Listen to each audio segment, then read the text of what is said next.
I don't rely on motivation. I do the work whether I'm motivated or not. Motivation's way overthought. Like motivational speakers and stuff. Yeah, you go to an event, you get all rah-rah fired up. I don't care about motivation. I care about my habits. I literally do the same work that I teach. Like I drink my own medicine. So I have the habit tracker. I fill it out every single morning. It takes less than 5 minutes. This is the Better Life podcast, where we talk about real estate investing, building wealth, and all in all living a better life. My name is Brandon Turner, and I've spent my life investing in real estate to achieve financial freedom. And alongside my co-host, Mr. Cam Cathcart, we want to help you do the same. On the show, you're going to hear from world-class guests who have been handpicked to help you level up your investing, your leadership, your goals, your habits, and more to become the very best version of yourself. So join us as we explore the habits, the actions, the beliefs that it takes to build wealth through real estate investing without losing your soul. We set our sights on a better life.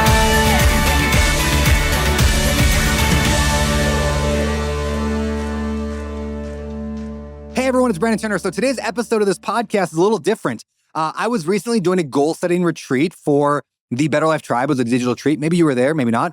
At the end of the 3-hour first day, we did 3 hours. It was awesome. At the end of the day, we did goal setting, Q&A. I shouldn't say goal setting Q&A. It was just Q&A in general. And we did a bunch of Q&A. I talked for a whole bunch of time. And then we talked a lot about different real estate tactics and strategies and no money stuff and all this stuff. And I thought, why don't I take this and make it a podcast so people can listen to it? So that's what this is. Bunch of Q&A questions about a whole lot of different topics. I hope you enjoy it. Have a great day. God bless. Hey, if you're an active real estate investor, like you own properties, chances are you got into real estate to get financial freedom.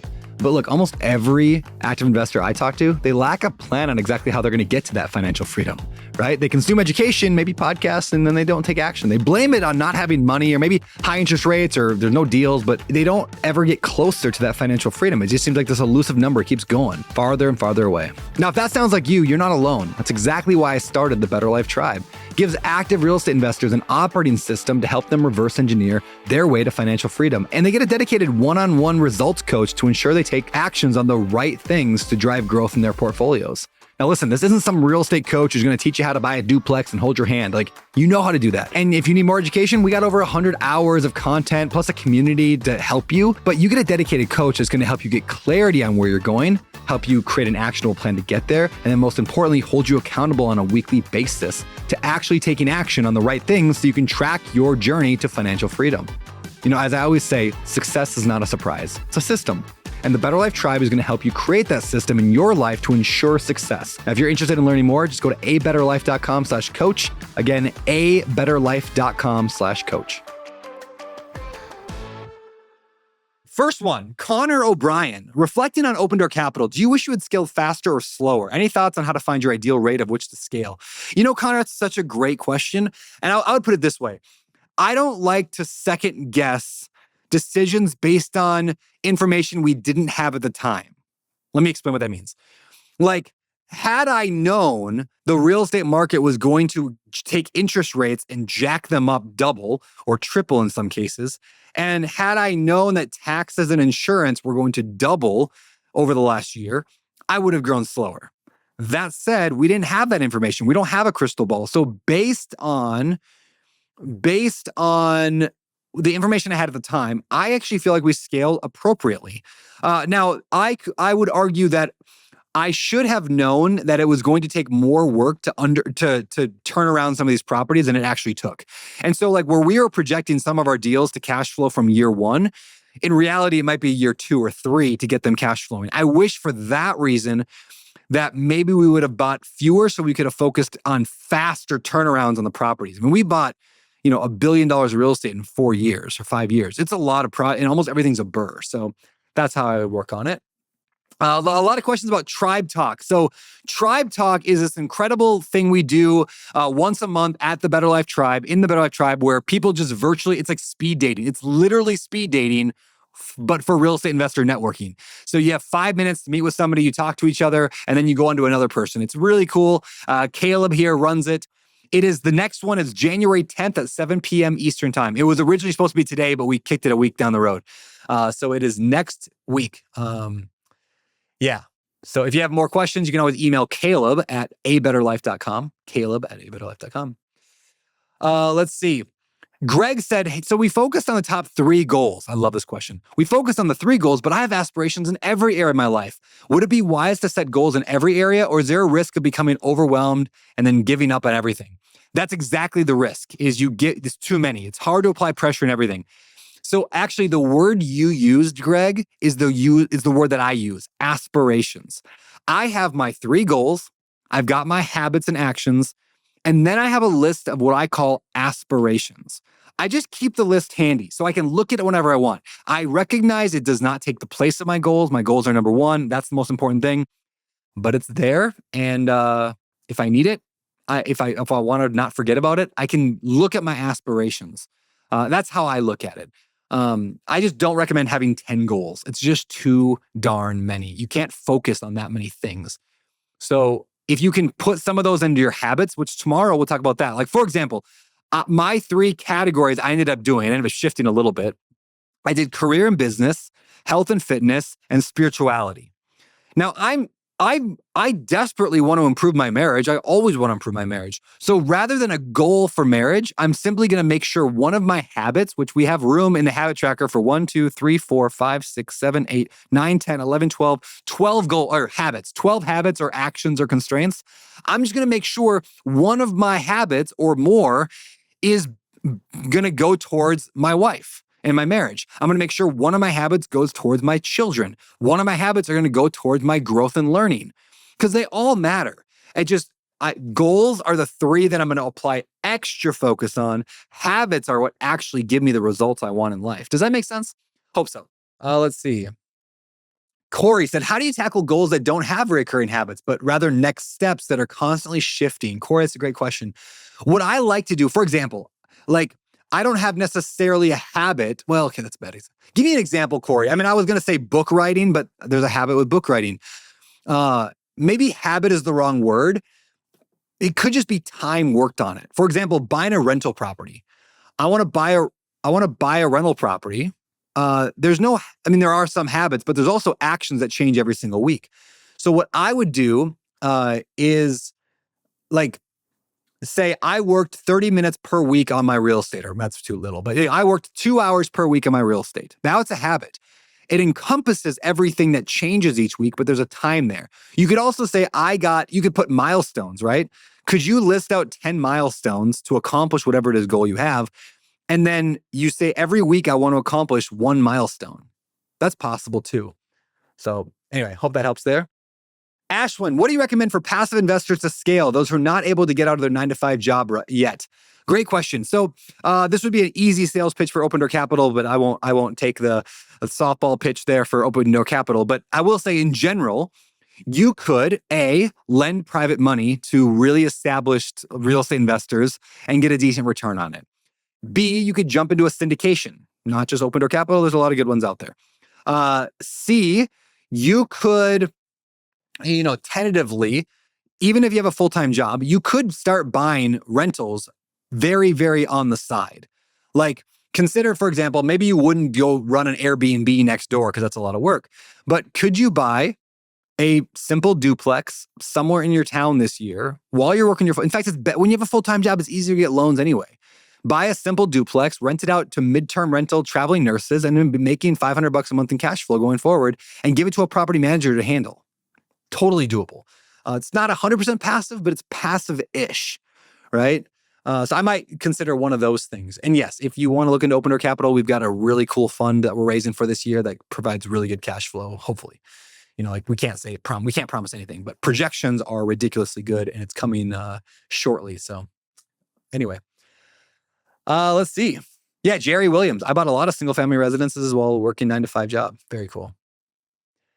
Let's see. Charles said, how do you prepare in advance for any constraints or setbacks experienced along the way? Charles, the primary way there is to identify what could hold you back. In fact, it's one of the questions we ask in the BetterLife coaching program. Our coaches are trained to ask, on your goal this week, what could hold you back? What could stop you?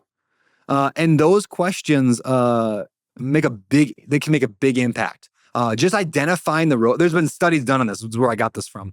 I can't remember what book I read it in, but there's these great scientific studies done on when you simply identify what the roadblock you could encounter is and take a few minutes to think about it, it dramatically decreases the chance of that ever slowing you down. It's crazy how just identification makes the biggest difference. So, John Bradley, I have the best answer for you, man. What's the best way to motivate yourself to quit drinking for a year? So there's motivation reward, but there's a book out there by John. No, sorry. Let me actually pull up the book. I read it and I stopped drinking. Now, I still drink occasionally now, but like I stopped drinking for a good 4 or 5 months. And then I went from probably like an average of like 1 drink a day to like 1 drink a month. This book made such an impact on me. Let me pull it up here. Hold on. Library. I listened to it about a year ago. Alan Carr's Quit Drinking Without Willpower. It's also, he's got a book on smoking. He's got a book on overeating. Alan Carr, C-A-R-R, A-L-L-E-N, C-A-R-R. Alan Carr's Quit Drinking Without Willpower. It's on Audible. You can buy it on Kindle. It's popular. It's huge. I would definitely listen or read that one. And then as for a reward, maybe it's something like, a trip by yourself. Like, right? Like, I don't know if you've got kids, or maybe like a nice trip by yourself would be awesome. Or some epic thing like, oh man, I've always wanted to hike that trail in Scotland. Like, that'd be a cool, thing to do. And then there's habits around that, right? Like, yes, there's habits of no drinking, but there's also like, well, what leads to drinking? And this goes to everybody, whether you're drinking or some other habit you want to stop. It's just like, well, what leads me to that? Well, hanging out with friends late at night leads me to drink. Okay, so maybe I just tell all my friends, hey, this year, I don't want to drink. So if you come over to my house, we're not drinking. All of a sudden, your friends don't bring beer anymore and you just don't drink when they're over, right? I literally bought a cold plunge and sauna so that like when my friends come over, we have something to do that isn't sit around and drink. So last night, me and Cam Cathcart, 10 o'clock at night, we're sitting in my sauna and we got out and we went and drank a bunch of that element water. If you guys had the new Element sparkling water, it's unbelievably good. No calories, no sugar, no alcohol. And we sauna, we cold plunged, and Cam cold plunged twice. And it was a great night. No drinking. Akshay, tips for deal analysis for beginners. So there's a video I made on YouTube years ago called the 4-Square Method. Well, it's called like how to analyze a rental property using the 4-Square Method. Start there. Inside the BetterLife tribe and inside First Deal, we have a whole suite of calculators that you guys can use and have access to for analyzing deals. But the short answer is you analyze a lot of deals. Like, how do you get good at tennis? You play a lot of tennis. How do you get at pickleball? Play a lot of pickleball. There you go.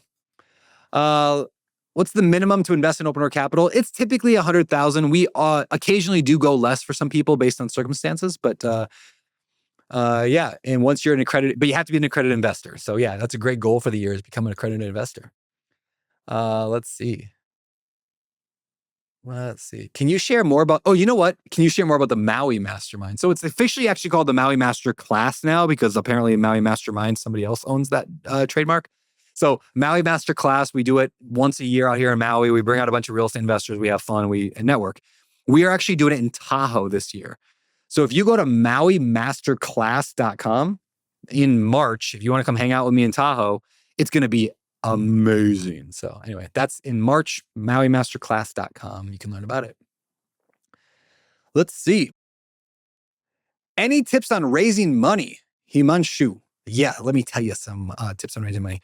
One, I have a whole class on raising private capital. I can't remember what it's called, but it's in the BetterLife tribe. They have access to it, and First Deal has access to. But the short answer is raising capital relies on A, having a good deal. You know this. And none of this is going to be new to you, but A, have a good deal that actually gives a good return to investors. B, having a list, an email list of people you can contact. The bigger your list, the better the deal, the more you can raise. C, you have to pitch the deal correctly to those people. And D, 4, whatever. The 4th thing is you have to have the trust and credibility built up for a long time. Like you plant your tree now and you harvest it later. So you're developing, this is where social media is really handy. People like me and trust me because of how I communicate on social media. If I was out there posting like bikini pictures of a bunch of girls, people probably wouldn't give me money. They wouldn't trust me. That'd be a weird thing for me to do. But instead, I post pictures of my family and I talk about my struggles and my wins and my losses, and that makes people trust me. Hoyce, I'm not sure how you say the name. You still live on Maui? I do. I still live on Maui. Let's see. I love this question. Natalie asked, if I wanted to get up to $50,000 a year in cash flow, what real estate avenue would you suggest if you're not an accredited investor? So there's a lot of different avenues here I could point you to. There's a million cash flow strategies that you could go to. But my recommendation would probably be either short-term rental or midterm rental or rent by the room. Now, there's a million things you could do, but those are my three favorite for like if you're fairly new, you're just trying to get the 4,000 or 5,000 a month in cash flow, like 2 or 3 rent by the room houses, you could be there. 2 or 3 Airbnbs, you could be there. Now, are those hard? Yes. Are there challenges? Yes. Are you going to struggle? Yes. You can get there. And once you're there and you're financially free, well, now you can go explore, industrial warehouses or, build to rent communities or whatever the complicated things are. But Airbnb, midterm rentals, which is like furnishfinders.com or like padsplit.com. Padsplit does like the rent by the room co-living stuff. There you go. Let's see. Next question. I saw one I really liked. I want to answer. There we go. David asked, how did you go from working? Sorry, let me say it again. David asked, how did you go from self-managing and working in your business to scaling and working on your business? So as a real estate investor, here's what I did. I hired my mother-in-law. That sounds silly, but like I literally looked at my business and I said, what do I hate? What do I hate? What do I get no energy, like negative energy from? And I thought, answering my cell phone. If I have to answer my phone from a tenant, I hate it. I'm like, oh, it's such a drag. So I simply asked my mother-in-law, hey, can I just pay you? Because she retired. And I was like, do you want to make a little more money? She's like, sure. And I'm like, do you want to answer phone calls from tenants when they call? And she's like, okay. And I was like, just, if you can solve the problem, solve the problem. If not, ask me what to do. And that's how it started. It was $200 a month is all I was paying her at the beginning because it was like a few hours a month. But here's why I bring that up today. It's because that changed my perspective. That changed my life because it's like my life pivoted that day in such a dramatic way. All of a sudden I realized, I can take the things that I have low energy around that consume my time and I can get that back. Or Dan Martell says, buy back your time. And I could apply that freed up time and energy into things that I like to do that bring in more revenue. So I was able to buy more deals. And then with the more money that I was making, I was able to I'll hire more people and then pay my mother-in-law more money. And then I just kept doing that until I had 100 and some employees and 7 companies or whatever I'm up to today. So you can do the same thing. No matter what company you're in, find the things that give you low energy, that don't make a lot of money, that drain you down, and find a way to get it outsourced off your plate, even if it's a family member, a friend, a virtual assistant, somebody overseas or in America, whatever. Find it, get it, buy back your time. Trust me, it's amazing. All right. How do couples align their individual goals with each other? So good question, Brad. You don't have to, first of all. There's no reason that you have to do them together. Just knowing the other person has a goal and helping that person achieve it is more than enough. In fact, imagine this. Imagine once a week, you and your spouse or significant other sat down for 15 minutes and said, hey, let's go over our goals. How are you doing? And then you ask, how are you doing on your current goal? Like, how are you doing on your progress? How are you doing in your habits and your actions, like those things that we're going to track regularly? And then how can I help you? Those 3 questions. Like that accountability, you're not looking down on them. You're not yelling at them. You're just saying, how can I support you? A little bit of accountability, a little bit of support. That's probably the biggest thing you could possibly do to help you and your spouse do this stuff together. Don't let them fall off the wagon. It's too easy to fall off your goals and your habits. And so simply by asking those 3 questions, it'll change your life. It'll change your marriage entirely. Yeah. Somebody asked, any advice on using a virtual assistant? So first of all, Valentina Brega is the founder of HireTrainVA.com. She's a friend of mine. She was on my podcast. She's here in the chat. They do an amazing job of both helping you find virtual assistants, but also in helping you know how to handle them. I would recommend listening to the episode that me and Valentina did together on my podcast, A Better Life with Brandon Turner. I think it was so good. All right, next question, Nicholas. Nicholas asked, what is a realistic goal to have for acquiring properties, like doing the BRRRR strategy, while working a W-2 job with income of around $100,000?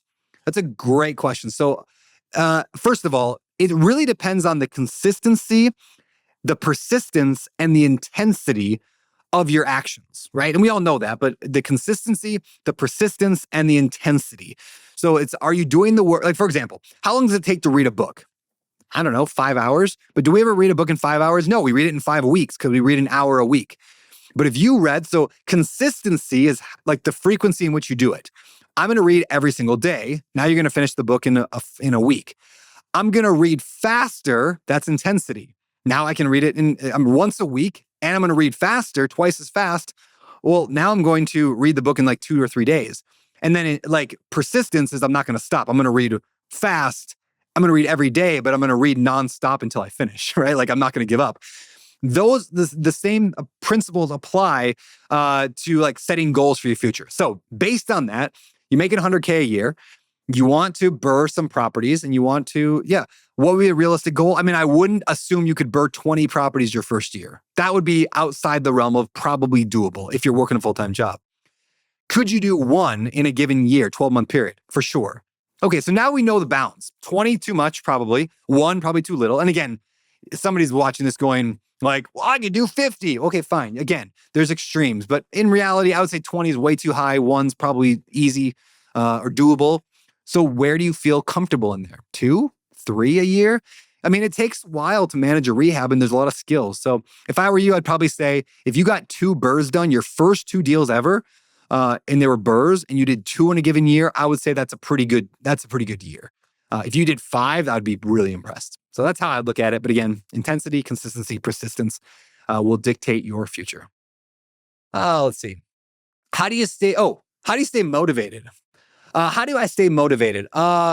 Couple thoughts here. Number one, I don't rely on motivation. I do the work whether I'm motivated or not. Motivation's way overthought. Like motivational speakers and stuff. Yeah, you go to an event, you get all rah-rah, fired up. I don't care about motivation. I care about my habits. I literally do the same work that I teach. Like I drink my own medicine. So I have the habit tracker. I fill it out every single morning. It takes less than 5 minutes. We're going to talk about that tomorrow on this goal setting retreat. But I do I do the work. Every single day I track my habits. And I'm naturally, when you track your KPIs, like your numbers, your metrics, your progress, when you track it, you naturally are more motivated to get that stuff done. So that's a big piece of it. Somebody asked me how I stay accountable. I drink the same medicine you all are drinking that I'm encouraging. At BetterLife, I actually have a one-on-one accountability coach. One of our coaches in the program who helps other people also helps me. I literally signed up for my own service because I needed it. I built it for what I needed, and then I'm giving it to everybody else. It's awesome. And so every week for 20 minutes, I meet with my coach. We talk about my habits, my goals. We talk about what's going to stop me this coming week. And then throughout the week, he checks up on me. And that's it. And I do the same thing. Amanda said, what if your partner hates goals? Amanda, first of all, you don't have to set goals with your partner. If you have a partner who doesn't want to do goal setting, that's totally fine. The difference for my wife and I, though, is my wife hated goals, quote unquote, but she hated goals in the way that I set goals. She's like, well, I don't really want to build an empire. I don't really want to maximize every minute of my day. She's just like, I just want to, and I'm like, well, what do you want? Like, what do you want? Like, what sounds cool in life? And then when I asked her that question, it was like, oh man, well, I mean, it would be cool if we traveled more. Well, guess what, honey? That's the goal. It's just terminology. A lot of people don't like goals. Everybody likes a better life. There's a quote you can put on a t-shirt. Not everyone likes goals. Everybody wants a better life. Everybody wants to improve their life. So maybe it's taking away the word goal. And again, not everyone's going to be intense like we are doing here today with the reverse engineering all the way down to habits and actions. But what do you want out of life? If your spouse doesn't care about goal setting and you just find that answer, it's like, what would be cool this year? What do you want to do? What should we do? How can I support you in that? If a couple's like, oh, I just want to drink more water. Cool. Let me buy you a water bottle. Let me check up with you once a week and see how you doing on your water. Maybe they don't want to track their water. Fine. Not everyone's going to be that intense, but hopefully that answers that. Clint Collins, we love the tribe's couple goal setting retreat. Is there going to be another one? Clint, it's a good question. There might be. The goal of the BetterLife tribe, the purpose is to give away millions of dollars to fight human trafficking. We lost money on that event. We've lost money on every event we've done with BetterLife, I think, at this point. Events are very expensive to run and they take a ton of resources. That's why we didn't have one last year, is because we were super tight on money, on funds, trying to build this company. And so we did not have it. If we can find a way to make them more profitable, we will definitely do more events.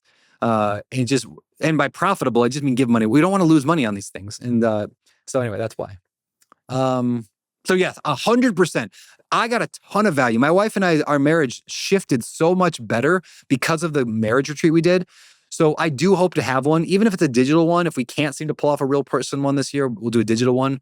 I hope. Yeah, anyway. Let's see. Other thoughts and questions. How many coaches do I have? Right now, I mean, I really have my BetterLife accountability coach. That's it. I mean, I probably should have a pickleball coach, but I'm just not that, I don't care that much.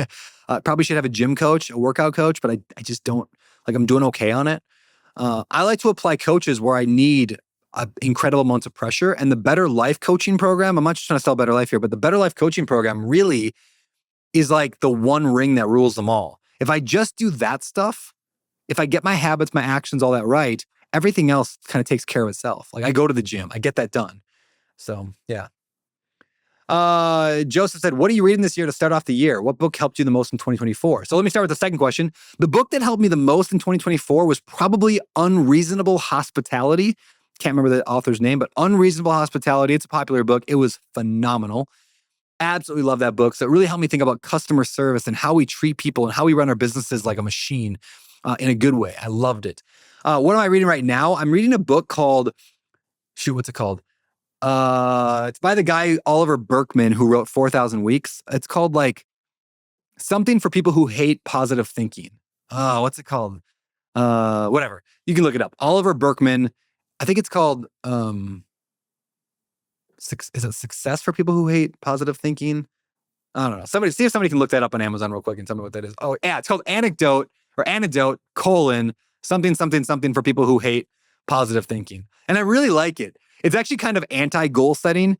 In a way, it's more about like, just kind of go through life more happy. And maybe like being so like, driven isn't making you happier. And so it's a good book for this time of year for sure.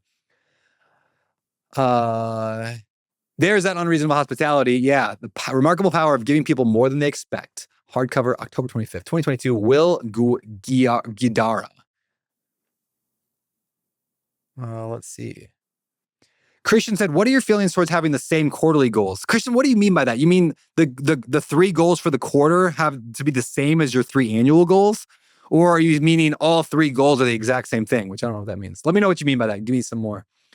Oh yeah, Happiness for People Who Hate Positive Thinking. That's the book by Anecdote, Happiness for People Who Hate Positive Thinking. Nicholas, great question. Nicholas asked me, what is your advice for when you are unclear about what your goals are or like getting more clear on what you want? It's a great question. So first of all, I'm a big believer that your future is yet to be written. And that sounds obvious, but let me explain what I mean by that. I think people often think of their future as like a treasure map. They're looking for something like that's out there and they're like following some path and they're trying to get there. I think of it more like you're like searching for like, you're on a beach with a metal detector, maybe like, and you're just like, I don't know, I'll see what comes along. Or maybe a better example is like you're an artist. You just have a whiteboard in front of you. You can paint whatever you want. And so what I mean by that is don't get stuck on what you should do. Get stuck on what you think is cool. Like what sounds fun.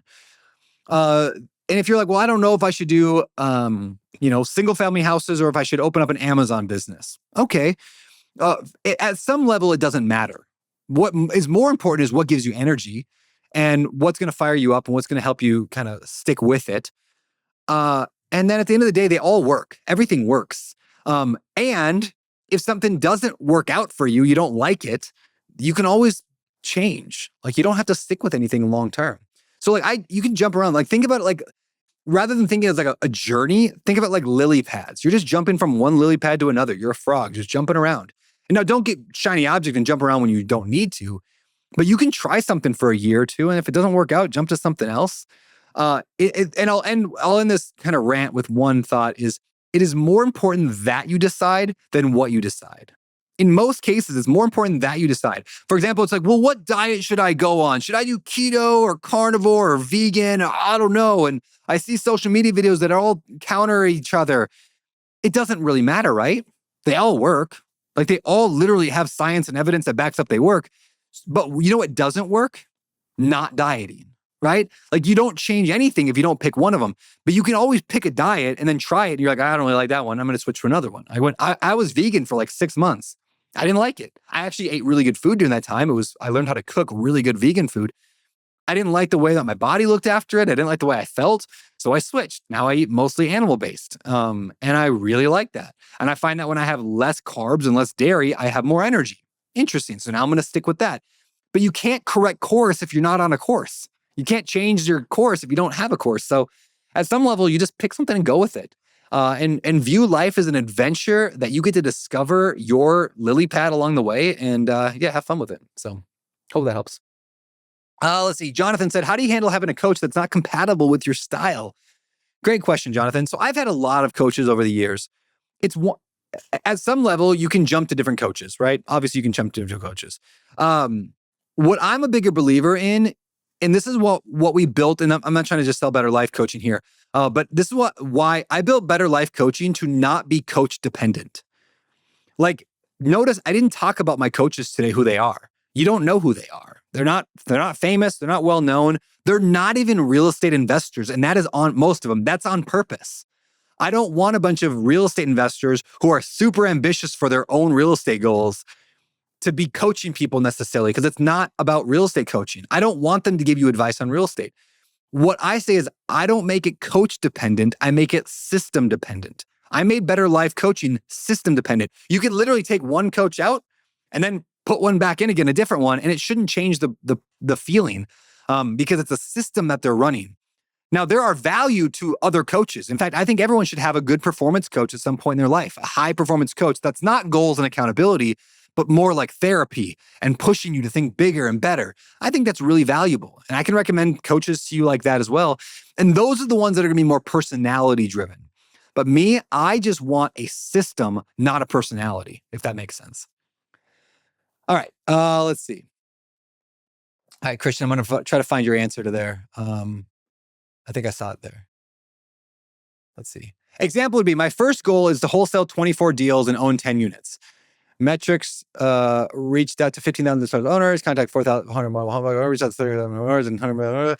Is that wrong? No, I think that's great. Like the way I would look at that, I guess, if this makes sense, Christian, is like my goal is to wholesale 24 deals. That's my annual goal. Okay, and I want to own 10 units. Now, I would call that 2 goals, but whatever. It's fine.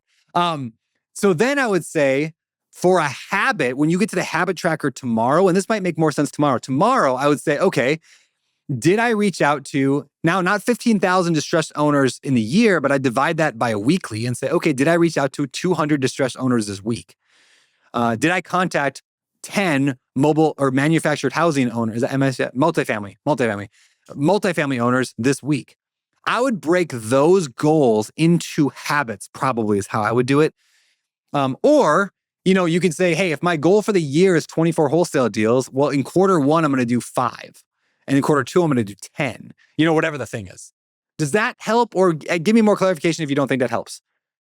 Megan said, how do you define a millionaire? Like your net worth is over $1 million from real estate. So basically, think of the definition of an accredited investor. I would use that definition probably, is you have $1 million net worth, not counting your primary residence. But yeah. All right, let's do a few more questions. I know we still got 300 people still here. You guys are awesome. Anyway, Himanshu, how do you find a good coach? So if you're looking for an accountability coach, just go to abetterlife.com/coach. We would love to be your coach. We'd love to try it out. And you can just try it out. Just test it out for a month. See if you like it. If you don't have to stick with it. But how do you find a good coach? Otherwise, it's just referral. Talk to people and find out who has good coaches. If you want a really good like mindset coach, now not accountability coach, but a mindset coach, Jason Derees has been my mindset coach for like 8 years. Now we don't meet as much anymore because this year was so busy, but I still talk to Jason probably once a month now instead of once a week like we were doing. Jason is a phenomenal mindset coach. Jason Derees, like trees with a D, jasondereescoaching.com. He's a phenomenal mindset coach. He's not an accountability coach. Like he's not asking me about my habits, my actions, and my goals necessarily. He's talking about my more deeper issues. So I think it's good to have both those. But yeah, hope that helps there. Let's see. Amanda said, what's the best way to become an accredited investor? So it's not actually a process, Amanda. It's literally, if you have $1 million net worth, not counting your primary residence, you are a accredited investor. Or if you make $200,000 single or $300,000 married, you are an accredited investor. It's not something you apply for or a test you take. It's literally just you are or you aren't based on your position in life. Now you have to prove it before you can do some accredited investor activities. Like if you want to invest in Open Door Capital, you have to prove, and we have a process for this. It's actually really easy. You have to prove you are an accredited investor. But yeah, pretty simple. Let's see. What are the ultimate data sources for deal analysis in the competitive Bay Area market when you're not a realtor and you lack MLS data, relying primarily on Zillow? How can I uncover and seize the best off-market deals like a pro? That is a great question that I could spend hours and hours on. Let me give you a few thoughts. To get the best data, I would probably use something like, trying to think, there's a lot of companies that do this stuff that like are data providers. I'm not sure I would start there though. I mean, all the data you want, you could probably pull from, what's Drew's company's name? Do you remember Drew's company name? I want to get that URL right. I know I'm butchering the name on that one. What's up, Drew? If Drew McCluskey's on this, Bright Investor, brightinvestor.com, maybe start there.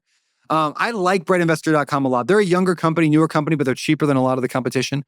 I'd probably start there and see what you come up with. I used ListSource for a lot of stuff. List, L-I-S-T. It's not really data as much as it is list building, but I like ListSource quite a bit. There's, I'd probably start with those two things. Who else has a good recommendation, by the way, for Akshay? How bad am I butchering your name, by the way? What are you guys using for that kind of stuff? I'd love to know more. Oh, how do you prove it?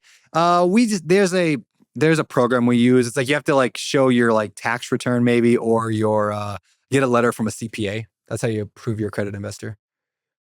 Maribel said Jason Dries has a podcast called Transform and free Monday Mindset Resets every week. Yeah, he does, and they're awesome.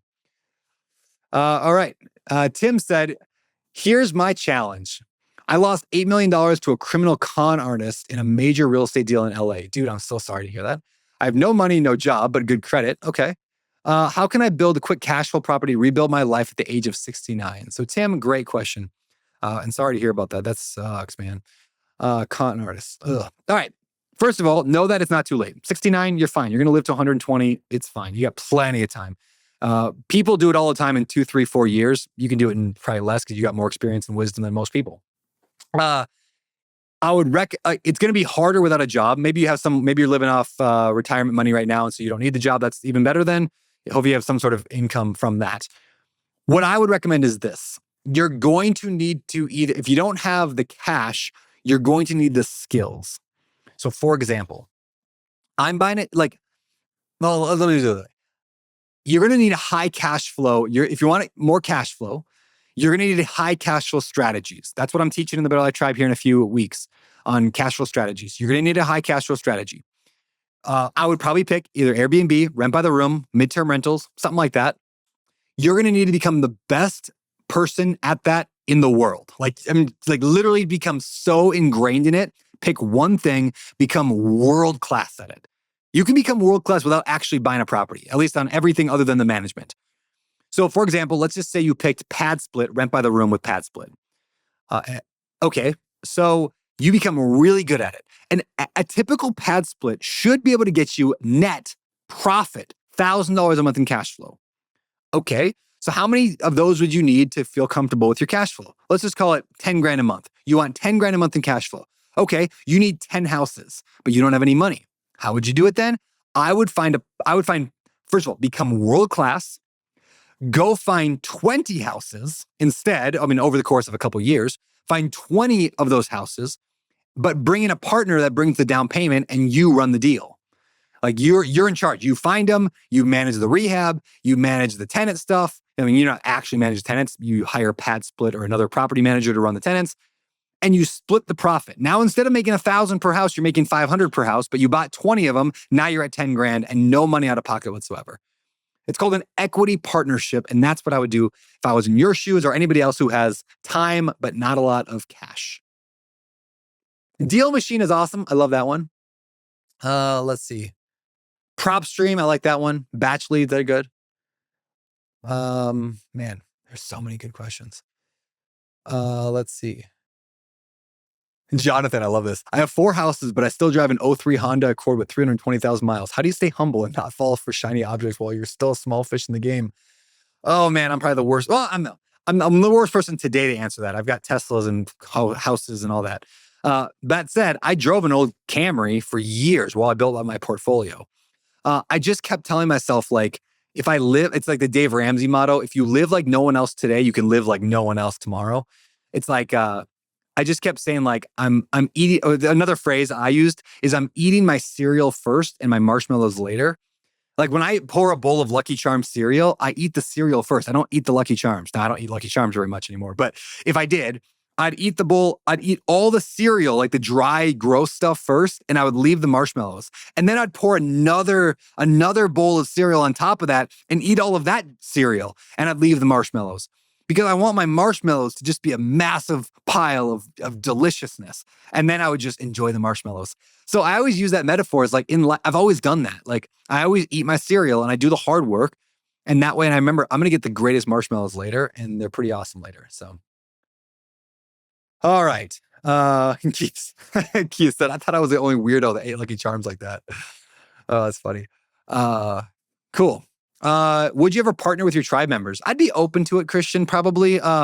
My problem is not partnering necessarily, is it's I don't have time to like evaluate deals. In fact, I'm partnering with 2 different people right now in first deal, on their first deal, but they're both close friends of mine. And so the difference being, I have a hard time partnering with people I don't know deeply. And which is that's not just me. This is actually so important for everybody here. People often wonder, like, why can't I find a partner? It's because partners don't partner with people they don't know, like, and trust. How do you get to know, like, and trust people? You got to get in the room with people over and over. So some of the people that I would partner with are people that I've, like, for example, gone to masterminds with over and over and over. And so, for example, like, I've partnered with people in the Maui mastermind. I did a build with my friend Katie Neeson a couple of years ago. We did this big new build down in Texas. Why? Because I know Katie. I trust her. She's been to my goal setting. She's probably here today. I've watched her work. We hung out at her house. My kids rode her horse. Like, I partnered with her because I trust her. I know her. I like her. I trust her. So how can you build that trust? Christian, you and I got to hang out in person. Come to the Tahoe. I'm not promising you come to Tahoe. I'm going to partner with you, but that's how that game works, I guess is all I'm getting at. So, do I lend? I lend through my lending company, BetterLife Ref. BetterLifeRef.com. We do like hard money and stuff. Let's see. All right, I'm going to do 2 more. Somebody said I'm refreshingly normal. I hope that's a good thing. I think that's a good thing. Evan said, how do you get consistent and constant inflow of deals or properties for sale? Great question. So I think of all real estate like a funnel, like a giant funnel, right? The more leads you get in the top gives you more deals to analyze, or more properties to analyze, which gives you more deals to offer on. And then some of those end up working out. So what you're kind of asking here is, how do we get more in the top? Well, I mean, there's dozens of ways to get leads, right? You could send out direct mail marketing. You could make relationship with a bunch of wholesalers. You could drive for dollars, just drive around. But the key here is you get the results of what you repeatedly do. Most real estate investors make this huge mistake in that what they do is they go do a bunch of action and then they get a deal and they stop. Or they do a bunch of action, they don't get a deal and they stop. So in other words, you might go and send 1,000 direct mail letters. Good for you. You don't get a deal, so you stop. But if you send 1,000 direct mail letters every single month for 2 years, yes, that costs money, but you would get a deal, guaranteed. Of course you would. That's a lot of letters. And so part of it is like, it's realizing it's a funnel. It's getting a few really good lead sources in the top, like the ones I just mentioned. And then it's about optimizing your funnel. Optimizing it means, like, how do you increase the percentages of every single one? In other words, let's say you have 1,000 leads in the top of your funnel of people who call you. Over the course of a year, you have 1,000 phone calls from whatever sources you got them. And out of those 1,000 phone calls, only 20 were like interested in selling their property. Well, how do you get that number from 20 to 100? That's a great question. That's optimizing your funnel. Well, maybe you need to send better direct mail, or you need to segment your list better. So it's asking questions and hypotheses, and testing to see what's going to work and improve your numbers. And you do that every layer of the funnel, and at the bottom, you start getting more deals. The more dialed you are in your funnel, the more you see the funnel, recognize the funnel, work on the funnel, optimize the funnel, the more results you get out the bottom. And that's simply the truth of how you get deals at scale in today's market. It's how I scaled from whatever, I have a few units to whatever, 13,000 units. It's how you're going to do it as well. All right. Hey, quick question for those people who are still here. Before I do the last question, can you guys do me a favor? I want to send maybe an email or put it on my Instagram, some FOMO, like fear of missing out, for all the people who signed up for this goal setting retreat and then didn't show up today.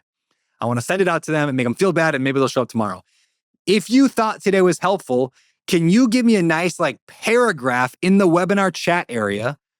Like a good couple sentences, not just it was great. But give me some good testimonials about today that was impactful. And then I can take some screenshots and I'll send it to everybody and say, look what y'all missed. Y'all should have been there. All right, last question of the day.